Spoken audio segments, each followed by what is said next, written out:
হাবিব বিন মালিক আশ্চর্য হয়ে গেলেন, কি ব্যাপার মা, তোমার রূপ ভালো হলো, এ ওষুধ কোত্থেকে পাইলে? হাবিব বিন মালিকের মেয়ে দুইটা চোখের পানি জর্জর করে ছেড়ে দিছে। বাবা গো, যেদিন দিনের বেলা তুমি আখিরি নবীর হাত ধরে কালিমা পড়েছো, ওই দিন রাত্রে আমি ঘুমাইতে না ঘুমাইতে আমার নবী ঘরের দরজায় দাঁড়াইছে, আমার দিকে লক্ষ্য করে ডাকতেছে, আরে হাবিব বিন মালিকের মেয়ে, দরজাটা খুলে দেয়, আমি আখিরি নবী। সুবহানাল্লাহ। পারবো নি যাইতো?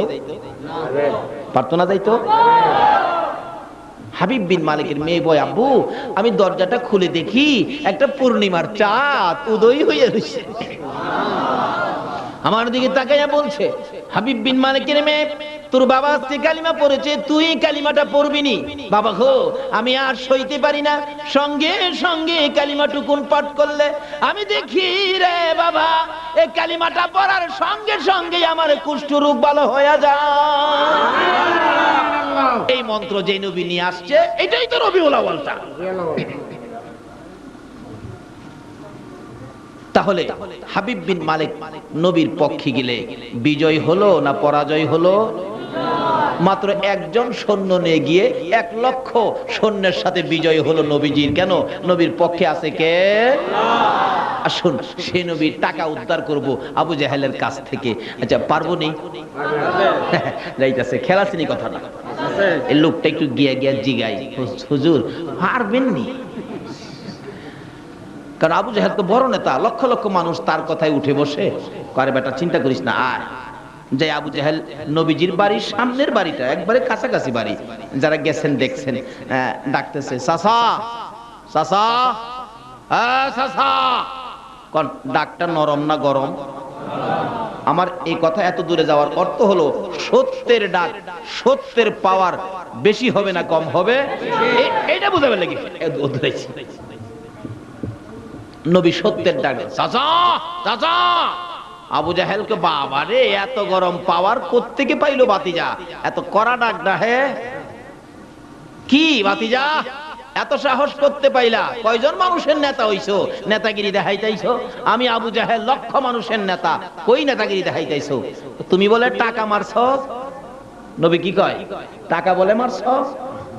নবীর চোখগুলি কি এই টাকা বলে মারছ? বাবা রে, এই মাতবুরি কবে তে লইলা? এই চাচা, টাকা দিবা কি না কও? দিবা না সাইজ করে লামু? আবু জাহেল কই, বাবা রে, এত সাহস কোত্থেকে পাইলা? আমি লক্ষ মানুষের নেতা, আমারে সাইজ করতে কঠিন। সঙ্গে সঙ্গে আমার আল্লাহ নবীর দুই পাশে দুইটা কুদরতি বাঘ বানায়া বসায় দিছে। এটা কি সুন্দরবনের বাঘ না কুদরতি বাঘ? আচ্ছা, সুন্দরবনের বাঘের চাইতে কুদরতি বাঘের পাওয়ার বেশি হবে না কম হবে? কত বেশি? কোন হিসাব নাই। আর কুদরতি পাওয়ার দেখেন না বাস্তবে। আসুন না, মুসা নবীর আমলের ঘটনা। মুসা নবীর আমলে জাদুর যুগ ছিল, জাদু। সকল জাদুগিররা মিল্লা কয় মুসা নবীরে দুর্বল করব জাদু দিয়া। মুসা নবী রবিবার দিন যায়েন বেড়া হইলে রেলওয়ার মাঠে। মুসা নবী না গেলেও তো তাদের কাছে দুর্বল মুখ। মুসা নবী মাঠও যাইবার আগেই জাদুগিররা পাট দিয়া সাপ বানায়া সারা মাঠ ধরে লেছে। হুদার সাপ, যেদিকে চাইবেন খালি বড় বড় সাপ। মুসা নবী যাইয়া দেখে সাপ, খালি সাপ, খালি সাপ। মুসা নবী কয়, আল্লাহ গো, কি রে মুসা, খালি সাপ, আমার ভয় করতেছে। যেই সাপ দেখা যাগো, আচ্ছা 2-4-5 সাপ যদি বড় বড় এখানটা ডুহে থাকবেন কেউ হেন? ওনার নবীর কথা মন থাকতো না।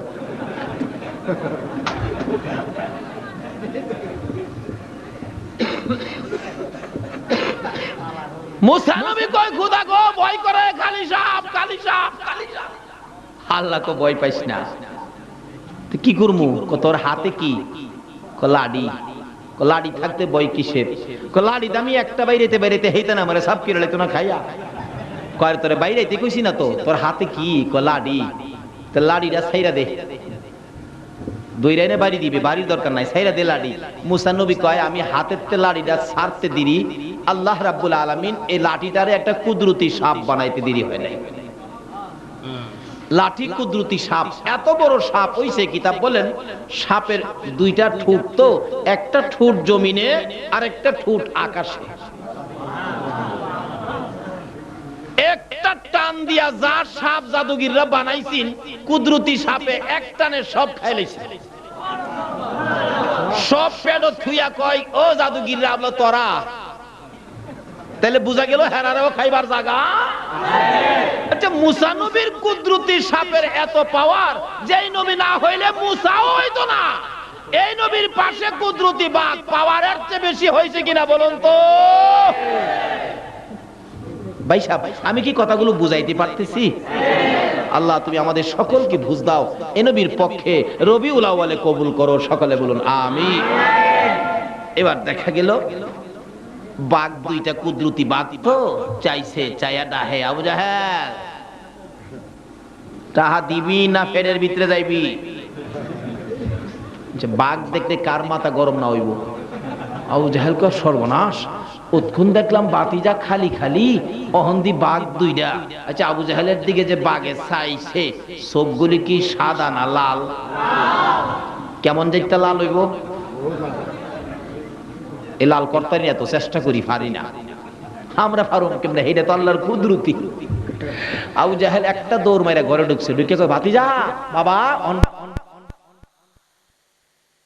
এতে কুদরতি বাঘের পাওয়ার বেশি হবে না কম হবে? কত বেশি? কোন হিসাব নাই। আর কুদরতি পাওয়ার দেখেন না বাস্তবে। আসুন না, মুসা নবীর আমলে, মুসা নবীর আমলের ঘটনা, মুসা নবীর আমলে জাদুর যুগ ছিল। জাদু, সকল জাদুগিররা মিল্লা কয় মুসা নবীরে দুর্বল করব জাদু দিয়া। মুসা নবী রবিবার দিন যায়েন বেড়া হইলে রেলওয়ার মাঠে। মুসা নবী কো না গেলেও তো তাদের কাছে দুর্বল মুখ। মুসা নবী মাঠও যাইবার আগেই জাদুগিররা পাট দিয়া সাপ বানায়া সারা মাঠ ঘুরে লাইছে। হুদার সাপ, যেদিকে চাইবেন খালি বড় বড় সাপ। মুসা নবী যাইয়া দেখে সাপ, খালি সাপ, খালি সাপ।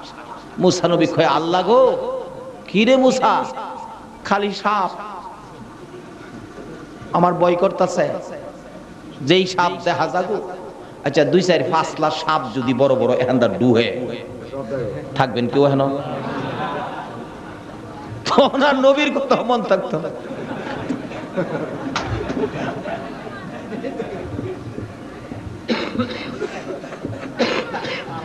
মুসা নবী কয় খোদা গো, ভয় করে, খালি সাপ, খালি সাপ, খালি সাপ। আল্লাহ কো ভয় পাইস না, তুই কি করমু? তোর হাতে কি? লাডি। লাডি থাকতে ভয় কিসের? লাডি দামি একটা বাইরেতে বাইরেতে হেইতে না মারে সাপ কিরলে তো না খাইয়া। কয় তোরে বাইরেতে কইছি না তো, তোর হাতে কি? লাডি। তো লাডিটা ছাইরা দে, দইরাইনে বাড়ি দিবে, বাড়ির দরকার নাই, ছাইরা দে লাডি। মুসা নবী কয় আমি হাতের তে লাডিটা ছাড়তে দিরি, আল্লাহ রাব্বুল আলামিন এই লাঠিটারে একটা কুদরতি সাপ বানাইতে দেরি হয় নাই। লাঠি কুদরতি সাপ, এত বড় সাপ হইছে, কিতাব বলেন সাপের দুইটা ঠোঁট, তো একটা ঠোঁট জমিনে আর একটা ঠোঁট আকাশে। একটা টান দিয়া যা সাপ জাদুগিররা বানাইছেন, কুদরতি সাপে এক টানে সব খাইলেছে। সব পেট থুইয়া কয়, ও জাদুগিররা আমলা তোরা, তাহলে বুঝা গেল হেরারেও খাইবার জায়গা। আচ্ছা, মুসা নবীর কুদরতি সাপের এত পাওয়ার, যেই নবী না হইলে মুসাও হইতো না। এই নবীর পাশে কুদরতি বাঘ পাওয়ারের চেয়ে বেশি হয়েছে কিনা বলুন তো। ভাই সাহেব, আমি কি কথাগুলো বুঝাইতে পারতেছি? আল্লাহ তুমি আমাদের সকলকে বুঝ দাও, এ নবীর পক্ষে রবিউল আউয়ালে কবুল করো, সকলে বলুন আমিন। এবার দেখা গেল বাঘ দুইটা কুদরতি বাঘ, তো চাইছে চাইয়া ডাহে, আবু জাহেল টাহা দিবি না ফেরের ভিতরে যাইবি? বাঘ দেখতে কার মাথা গরম না হইব? আবু জাহেল কয় সর্বনাশ, উৎক্ষণ দেখলাম বাতিজা খালি খালি, অহন্দি বাঘ দুইটা। আচ্ছা, আবু জাহেলের দিকে যে বাঘে চাইছে, সবগুলি কি সাদা না লাল? কেমন দেখতে লাল হইব? এই লাল করতারি এত চেষ্টা করি, পারি না আমরা, পারুম কেমনে? এটা তো আল্লাহর কুদরতি। আবু জাহেল একটা দৌড় মাইরা ঘরে ঢুকছে, ঢুকে কয় ভাতিজা বাবা, অন বাবা ডাহে, বাবা তোমার বাঘ থামাও, বাঘ থামাও। টাকা ওলা বেটা বাঘ বিচারে। আচ্ছা কোন তো বাঘ কি হেলা লেগাইছে? যার লেগাইছে হেলা দেখলেই হয়। সঙ্গে সঙ্গে টাকার পুটলা ঢিল মেরা ফালাইয়া দিয়া দরজা লাগাই লাইছে। আল্লাহ কয় কুদরতি বাঘের সামনে দরজা লাগায় বাস পারবি? টাকা দিলে আবার নবী রওনা হয়। এবার জিগাইতেছে, বাড়া টাকা পাইছস? হুজুর এমনি টাকা আদায় করতে পারবেন আবু জাহেলের আমি ভাবি নাই। আল্লাহ কয় সত্যের পক্ষে আছি আমি আল্লাহ। বলুন সত্যের পক্ষে কে আছে? তাই বলছিলাম সত্যের পক্ষে মানুষ না থাকলেও সত্য দুর্বল নয়, সত্যের পক্ষে থাকেন আল্লাহ। তাই বলছিলাম আজকে আমরা রবিউল আউয়াল উপলক্ষে যে আলোচনা শুনবো, যে আয়োজন করেছেন কোরআন হাদিসের পক্ষে, এই আলোচনায় আমরা শরীক হয়েছি। যারা এখানে বসছি, নবী বলছে এই জায়গাটা বেহেশতের বাগান। আমার এই কথাটাই ছিল ভাই সাহেব, এইটার থেকে গেছে গা 1.5 ঘন্টা। তাই আমার নবীর কথা সত্য না মিথ্যা? নবী বলছে এটা বেহেশতের বাগান। যদি নবীর কথা সত্য হয়, আপনারা কোথায় বসে আছেন? হায় হায়, কয় কি রে, আপনারা বেহেশতের বাগানে বসেছেন। অনেকে কইবে হুজুর কোন কি, ভালো কাজ তো জীবনে বেশি একটা করি নাই, বেহেশতের বাগানে আই বললাম যে এত সহজে। আসলে আমরা যেই নবীর উম্মত, এই নবীর উম্মত বেহেশতের বাগানে যাইবো এটা কোনো ব্যাপার হই না। কারণ আমরা নবী না হইলে কি বেহেশ হইতো?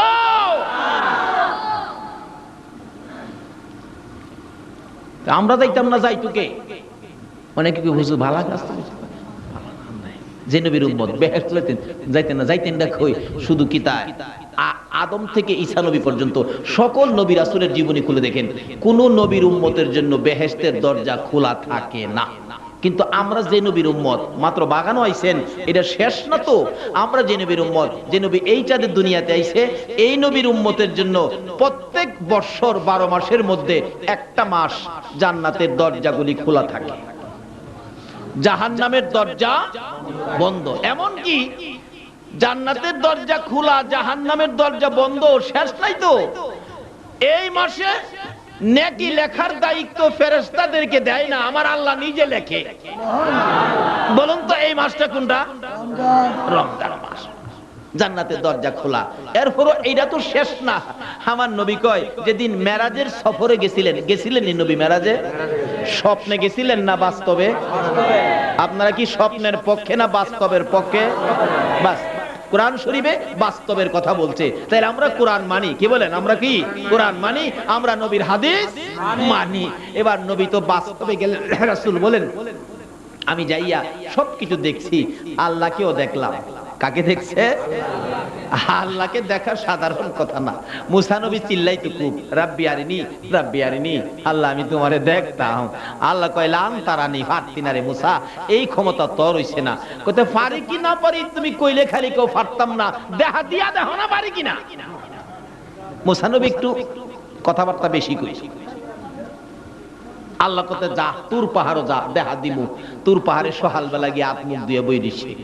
একটু পরে পরে আকাশের পায় চাঁদ দেখতো। আল্লাহ ছায়া দেখুন লাগতো না, দেখা দিতেছি রাখ। একটু পরে আমার আল্লাহ 70,000 নূরের পর্দার ভিতর থেকে একটা পর্দা মাত্র উড়াইছে। বাকি পর্দার ফাঁকেদা সুইয়ের মাথা পরিমাণ ছিদ্র দিয়া নূরের তাজাল্লি তুর পাহাড়ও মারছে। মুসা বেহুশ, পাহাড় পুইরা, পাথর পুইরা ছাই হইতাছে। বহুদিন পর আল্লাহ মুসারে জিগায়, এই মুসা, এই উঠছো? এই মুসা, হ্যাঁ চোখ কষালে, তোর আল্লাহরে কেমন দেখছস? কি আর দেখলাম, কি যেন একটা বিজলি মারলো, আমি তো বেহুশ। আল্লাহ কই মুসা রে, এই তোর আল্লাহরে দেখার পাওয়ার তোর নাই।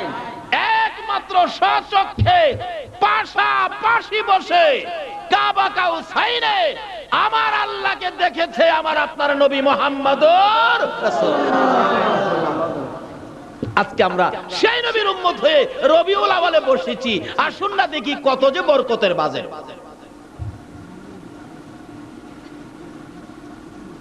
মনাজাত কয়টাই হবে? আমার সময় কতটুকু দিবেন তো? সময় দিবেন তো? কমিটির লোক নাই? 4:30 না, 4টা পর্যন্ত যাই। কারণ 1:30টায় শুরু করছি, 4টায় গেলে 2.5 ঘন্টা। 2.5 ঘন্টা ওয়াজ করলে জীবন বাঁচত না। তবে এই সাদে একটু বেশি করি কেরে, আধা ঘন্টা এটা নবীর আগমনের চাঁদ, এটা ঈদে মিলাদুন নবীর চাঁদ, এটা খুশির চাঁদ। কি বলেন? এটা খুশির চাঁদ। আপনারা কি খুশি না? দেখেন না কি খুশির চাঁদ। সামনে আইসা গেছি আমি, আর বেশি একটা যাইতেছি না, লম্বা হইতেছে না, সামনে আইসা গেছি। যাই হোক, মুসা নবী কই খোদা গো, পারলাম না তোমারে দেখতাম, কিন্তু আমার আপনার নবী সরাসরি আল্লাহকে দেখেছেন। একবার আল্লাহ বলেন, বন্ধু গো আমারে দেখছো, আমার জান্নাত গুলি দেখবা না? নবী কই খোদা গো দেখবো তো জান্নাত। জান্নাত দেখতে গেলে নবী বলেন, জান্নাতের বারিন্দার মধ্যে একটা জান্নাতের বারিন্দায় দেখি ইদ্রিস নবী ঘোরাঘুরি করতেছে। নবী জিজ্ঞা, ইদ্রিস তুমি জান্নাতের বারিন্দায়? ইদ্রিস নবী কয়, হুজুর আমি পানি খাইতে আইছিলাম, পানি। ইদ্রিস নবী কয়, হুজুর জান্নাতের পানি যে কত মজা, কি কবু হুজুর আপনারে, একটু যদি খাইতেন। আমার নবী রে কয়, জান্নাতের পানি মজা, খাইতো বলে। আচ্ছা নবী না হইলে কি জান্নাত হইতো? পানি হইতো? মামুর বাড়ির কিচ্ছা বলে মার কাছে ক। আমার নবী হাসে, আরে হেইটা তুমি কই না, আমার খাওন লাগতো না, তুমি খাইছো মজা লাগে? হুজুর খুব মজা, নিয়ত করছি কিয়ামত পর্যন্ত পানিই খাবো, মাগার বাইরবো না।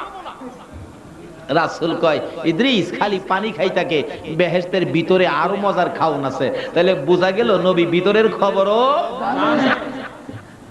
আর ইদ্রিস নবী হুদা কি একটা বাচ্চা কইতারে হগলে কয় না। ইদ্রিস নবী হুদা বেহেশতের পানির খবর জানে, আমার নবী বেহেশতের হগল খাউনের খবর। ইদ্রিস নবী হুজুর পানি মজা, রাসূল কারে খালি পানি মজা হইতো কেরে, সবই মজা, ভিতরে অন্য খাউন যায়, খাও না। ইদ্রিস নবী হাসে আর কে, হুজুর কেমনে খামু? ওই যে দেখেন বেহেশতের গেটও লেখা আছে, আখিরি নবী উম্মত নিয়া না আসা পর্যন্ত কারোর জন্য বেহেশতের দরজা। আজকে আমরা সেই নবীর উম্মত, রবিউল আউয়াল চাঁদে এই মাহফিলে সারা রাত কাটিয়েছি। নিশ্চয়ই আমাদের বরকতের বাজেট হয়েছে। সেই বরকতের বাজেট পাওয়ার জন্য এই রাত পর্যন্ত যে আল্লাহ আকাশের অবস্থা ভালো রাইখা এই পরিবেশ করে ঈদে মিলাদুন নবীর আলোচনা শোনার জন্য নবীর পক্ষে যে আল্লাহ এতক্ষণ পর্যন্ত কবুল করেছেন, সে আল্লাহর শুকর আদায় করে সকলে একবার বলুন আলহামদুলিল্লাহ। তাহলে এবার আসুন, আল্লাহর শুকর আদায় করেছি, এবার আলোচনায় চলে যাই। আমি পবিত্র কোরআন শরীফ থেকে সর্বপ্রথম তেলাওয়াত করেছি, কুল্লু নাফসিন যায়িকাতুল মাউত। আল্লাহর কোরআনে আল্লাহ বলছে সকল প্রাণী একদিন মৃত্যুবরণ করবেন না? রাজি না জমুন? আল্লাহ বলছে মৃত্যুবরণ করবেন, আপনারা রাজি না হইয়াও কোনো লাভ লাভ যখন নাই, তাহলে রাজি হয়ে যাইগা। আল্লাহর কথা সত্য, হগলেরই একদিন মরতে হবে কিনা? বিশ্বাস না করলে পিছনে তাকান না। এই দেশে আগে যারা আইছিল আমরার আগে, এরা কিন্তু নাই। আগে যারা আইছিল হেরা কি, আর আমরা যারা আছি আমরা যাওয়ার ভাও হয়ে গেছে। এই দেশ থেকে যাওয়ার ফাস্টফুড ভিসা হগলের হয়ে গেছে, প্রত্যেকের ভিসা হয়ে গেছে, খালি বাকি রয়েছে ফ্লাইট ডেট। ফ্লাইট ডেট কবে জানি কোন দিনকার ফ্লাইট, মসজিদের কোণার থেকে উঠানে নাই মাজা। নিজের আত্মীয় স্বজনরা বড়ি পাতার গোসল করাইয়া, সাদা কাপড় পরাইয়া, আতর সুরমা লাগাইয়া এই ফ্লাইটে উঠাবে, চারজনে কাঁধে লইব, কবরে নামায়া দেব, আর জীবনে বাড়িতে আসতে পারবেন না। হয়তো কিছু যুবক পোলাপান কইব, হুজুর এখনই আমরা জামুগা, ময় মুরব্বীরা গেলে সিরিয়াল পাইলে নে জামু। আচ্ছা সিরিয়াল কার কবে এটা কি কেউ বলতে পারেন? মুরব্বী গেলে আপনি যাইবেন এমন গ্যারান্টি আছে? বাস্তবে আসুন, অনেক সময় বুঝানোর জন্য বলি, আমার বড় ভাই আম্মা আব্বা জীবিত ছিলেন, আমার বড় ভাই ছোট্ট ছোট্ট 5টা বাচ্চা, হঠাৎ স্ট্রোক করছে। বাড়িতে ছিলাম ওই দিন, আসার মাছ ছিল, দৌড়ায় গিয়ে আনজায় ধরলাম, বাইকে হসপিটালে নিব। এভাবে ধরে ঘর থেকে বাহির করতেছি, একটু পরে দেখি আমার এই হাতের মধ্যে মাথাটা ছাইরা দিছে। এতে ভাবলাম ভাই নাই, বড় ভাই তো এত সহজে কিভাবে বিদায় দিব সহ্য করতে পারতেছি না, কাউরে বলিও না ভাই যে নাই। হগলই তো করতে, তাড়াতাড়ি তাড়াতাড়ি ডাক্তারের কাছে নিয়ে যান। ডাক্তারের কাছে পাঠাইলে ডাক্তার দেখাই কয়, হুজুর আপনার ভাই তো নাই, চোখে পানি রাখতে পারি না। ডাক্তার সাহেব যেই সহজে আমারে বুঝাইলেন, তার যে 5টা বাচ্চা, সকলের ছোট্ট বাচ্চাটার বয়স ছিল 11 মাস, এই বাচ্চাদেরকে আমি কিভাবে বোঝাবো? লাশের সাথে বাড়িতে আসি নাই, বাচ্চাদের অবস্থা সহ্য করতে পারবো না। কাপড় টাপড় নিয়ে বাড়িতে আসলাম, আসার পরে দেখি কি যে করুণ দৃশ্য, বলা যায় না। এখনো এই কাহিনী আমার বাড়িতে 4 দিন 5 দিন পর পর বাড়িতে গেলে আমার ছেলেটা দেখলে দৌড়ে আসে, আব্বু আইতেছে, আব্বু আইতেছে, এরকম করে না বাচ্চারা? আব্বু আইতেছে। আমার ভাতিজাগুলো ছোট্ট ছোট্ট দৌড়ে আসে, আইসা সামনে দাঁড়ায়, কিচ্ছু কয় না। মাথায় হাত দিলাম, বাবা কেন আসছো, কি দরকার, কি লাগবে বলো? কিচ্ছু কয় না, মাথা নিচে দিয়ে দাঁড়ায় রয়েছে। অবশেষে তাকায়া দেখি মাথার নিচে ঠিক, কিন্তু চোখ থেকে বৃষ্টির ফোঁটার মতো পানি পড়তেছে। জিজ্ঞেস করি, বাবা কেন কান্দো, কি লাগবে বলো? আমি তো বেঁচে আছি, যা লাগে তোমাদের তা তো আমি দেব। অবশেষে বাচ্চারা কান্দে আর জবাব দেন, চাচা আপনি 2 দিন 3 দিন পর পর বাড়িতে আসেন, আমরা আব্বু কি আর আসবেন? ये हम सब मुसाफिर है, वही आखिर ठिकाना, कोई आगे रवाना है, कोई पीछे रवाना। কার ঘাটে জানি কোন দিন কার বিমান আইসা নাইমা যায় নেওয়ার জন্য। বলুন তো এই সময়টা আমাদের আসবে কিনা? তাহলে আল্লাহর কোরআনে আল্লাহ বলছে, কুল্লু নাফসিন যায়িকাতুল মাউত, সকল প্রাণী তোমরা একদিন মরে যাবে, তবে মরার আগে কিছু করো। কি করবা? তোমরা আমার ইবাদত করো, কারণ তোমাদেরকে বানাইছি আমার ইবাদতের জন্য। এখন ইবাদত কার কথাই করবেন? আমাদের দেশে ইসলাম লয়া দলাদলি আছে না? আল্লাহ কোন কার কবি সব বাদ। ওমাই ইউতির রাসূল ফাকাদ আতাল্লাহ, তোমরা আমার রাসূলের কথা মাইন্না কিছু করো। কোন রাসূল? লাউলা কালামা খলাকতুল আফলাক, যেই নবী না হইলে জগৎ হইতো না। সুবহানাল্লাহ। কোন নবী? মা আমেনা বলেন, রবিউল আউয়ালের চাঁদ আকাশে উদিত হয়, চাঁদের প্রথম থেকে আমি আমেনার কাছে খবর আসতে শুরু করেছে। আয়েশা কে যেন আমারে ডাকে, আমেনা গো তোমার ভাগ্য ভালো গো, তুমি রাহমাতাল লিল আলামিনের মা হইতেছ। আমেনা কই মা হইতেছি, খালি কয় মা হইলে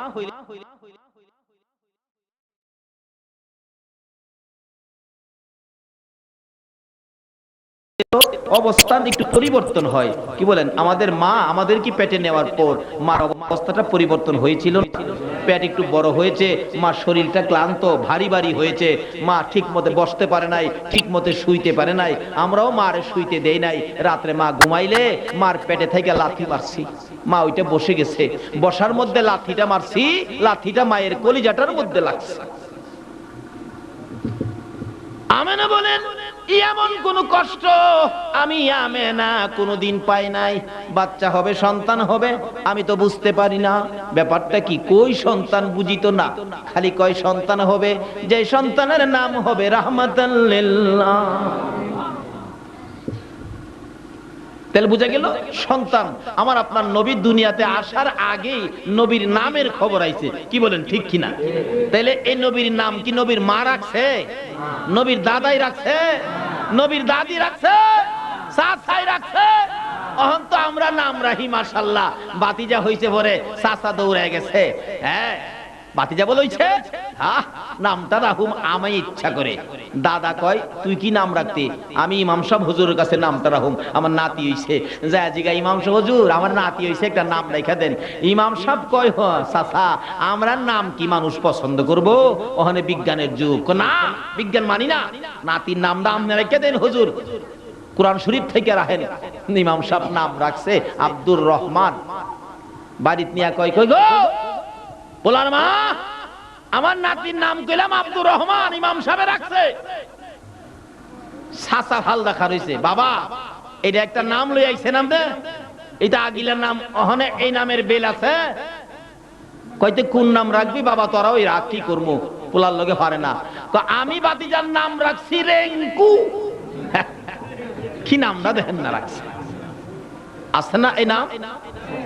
আমার নবীর আদর্শ এই নাম আছে।